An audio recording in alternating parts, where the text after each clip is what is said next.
PROFIBUS is one of those protocols that refuses to disappear. Even in facilities packed with Ethernet, cloud dashboards, and modern PLCs, you still find devices running on it. And there's a reason for that. It works. But to integrate it correctly, you need to understand what PROFIBUS really is, how it moves data, and why DP and PA behave so differently. So let's break this down in a way that makes sense for real engineering projects.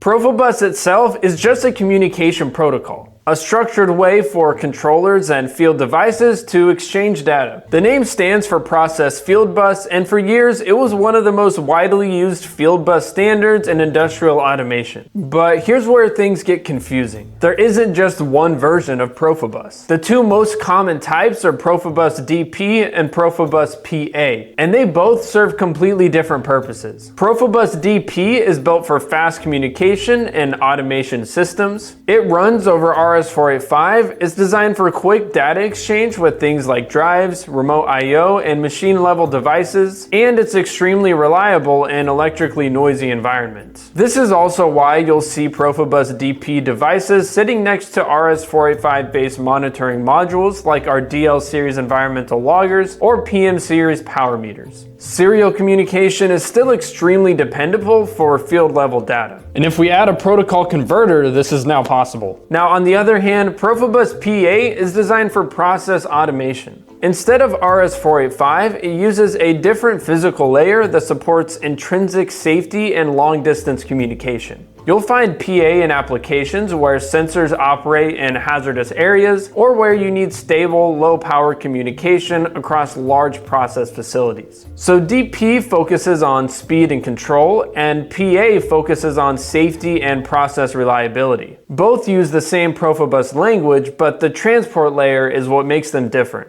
Now, how does PROFIBUS actually communicate?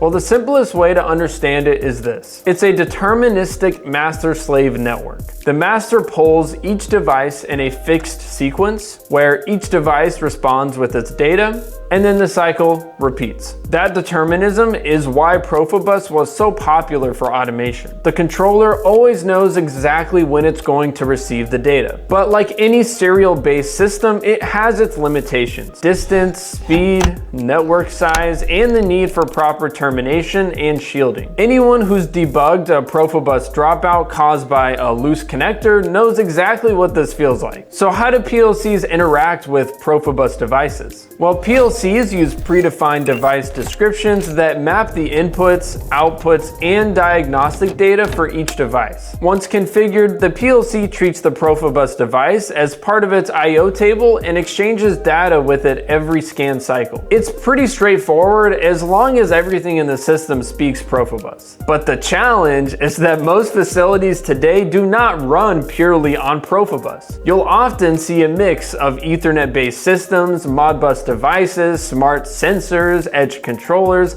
and legacy PROFIBUS equipment all in the same environment. A lot of that RS-485 infrastructure gets tied into monitoring tools like the DL series loggers or PM power meters, while PROFIBUS handles the control side. And when you upgrade a system, you can't always replace the PROFIBUS hardware. Most of it is still functional and accurate, but it's incredibly expensive to replace. So instead of removing PROFIBUS, most engineers just integrate it into newer architectures. And luckily, there's actually a device called a gateway that does this for you. For example, if you need to add Modbus RTU or Modbus TCP devices into the PROFIBUS DP system, you can use our GW7553B or the more rugged GW7553M in a metal housing. The GW7553B works with Modbus masters or Modbus slave devices. It can be used to either bring Modbus devices into a PROFIBUS system or PROFIBUS data into a Modbus system. And we also have a solution for Profinet, but we're gonna save that for another video.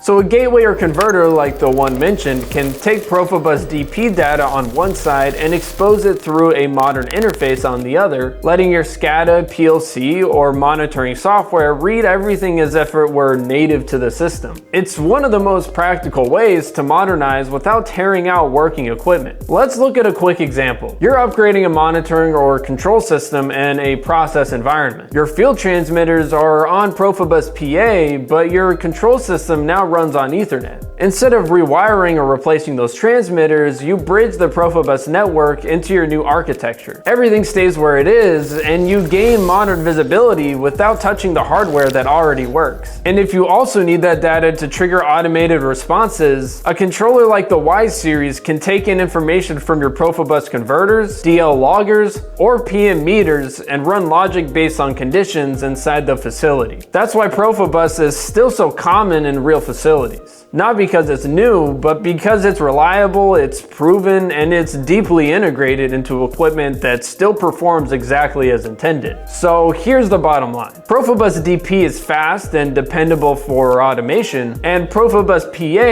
is designed for safe, long-distance process applications. Both are still widely used, both still show up in real projects, and neither is going away anytime soon. Modernizing a system doesn't mean removing PROFIBUS. It means integrating it into a larger architecture that also supports Ethernet, edge computing, and modern SCADA. And today's communication modules, converters, and edge controllers make that process far easier than it used to be. So if you're working on a system that still uses PROFIBUS and you need to bring that data into a modern control environment, check out our PROFIBUS tools, protocol converters, and automated solutions at icp-usa.com. And if you want more engineering breakdowns like this, make sure you subscribe. We post new videos every single week to help you build smarter, more reliable systems.